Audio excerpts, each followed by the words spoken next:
Good morning. My name is Monique Fields. I'm a reporter. Well, actually, I'm a freelance writer, and I also teach here at the University of Alabama.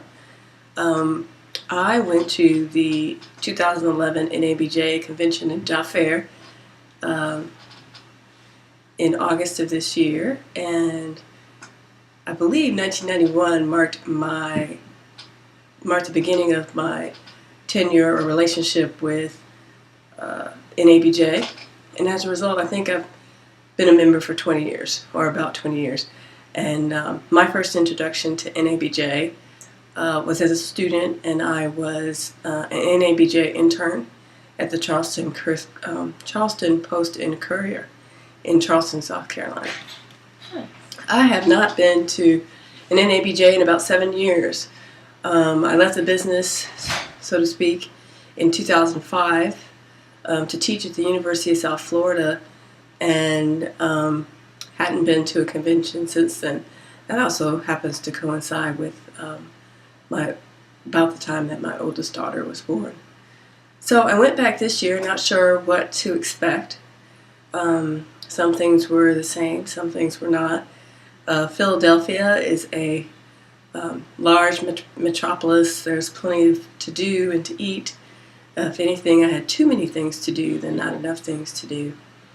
One of the things I was very interested in was to see how the job fair was going.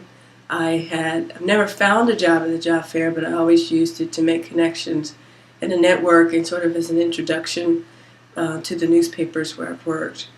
And it was tight this year. I mean, there were definitely people who were looking.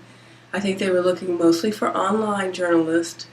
I talked with WashingtonPost.com, NewYorkTimes.com, Grio.com, and Patch.com. I stayed away from traditional media.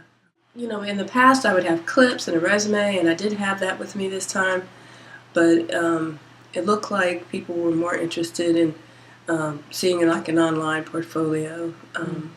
But a lot of good talk about that. I felt good that I had at least held on to the changes that were happening in the industry. So I thought that the job market, like I said, is still tight, but the skills that you guys are getting here at the University of Alabama will work in your favor when you start looking for a job. And I would suggest, if you ever get to NABJ, and this is how I used NABJ, is just to use it as practice for interviews. You can get a lot of interviews in a very short period of time, and you'll start to learn what it is that people are looking for, what kind of questions they ask. And that's how I used NABJ.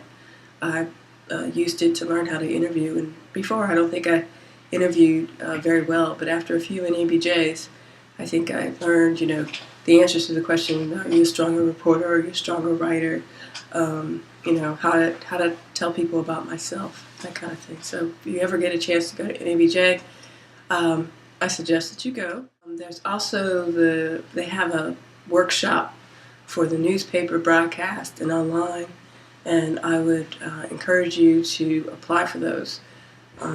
Basically, you cover the convention and you get some hands-on experience working with veteran journalists. Speed mentoring is just what it sounds like. It's sort of based on speed dating, but you sit down with, I think it's supposed to be veteran journalists with entry-level journalists, and this is, I believe, the first time they've ever done it. And you sit there and you talk and exchange names, telephone numbers, and cards. And I did this and met a whole bunch of students from Syracuse University and a couple of other universities. And I was impressed with how much, some of them had already had 1 or 2 internships. They were working jobs. They were working at student media on campus. Because the deal is that you want to have as much experience as possible before you graduate, so that you have something to offer media organizations. And the way I try to tell my students is I think you should have, 3 would be ideal because almost a year's experience.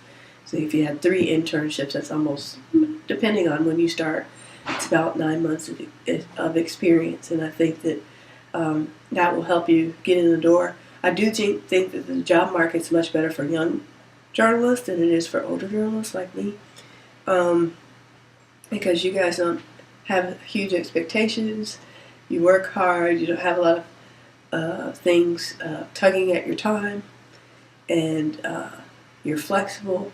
So I do think that it's better out there for a young journalist than it would be for a veteran journalist. And we'll see. We'll see. Okay. Well, if you want to, you can just sign off and with any type of message that you want to give to prospective members of CABJ. Well, I definitely think you should be a member of the organization. It gives you contacts right away. You never know. The people who are sitting next to you may be the next editor at Ebony. I have a good friend who's a senior editor at Ebony. And she's probably in her early 30s now, or late 20s, early 30s. But it's always good to make those connections early on.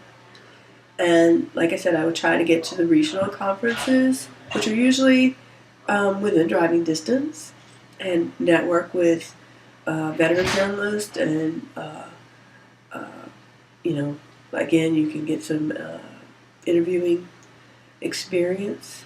And then if you can afford it, actually, get a couple of roommates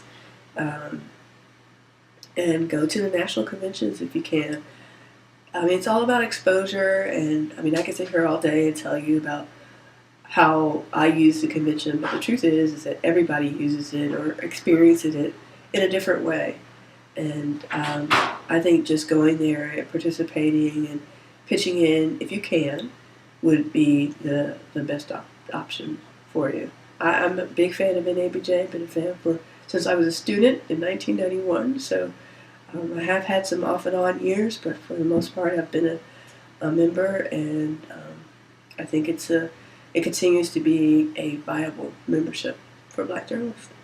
All right, well, thank you so much. You're welcome.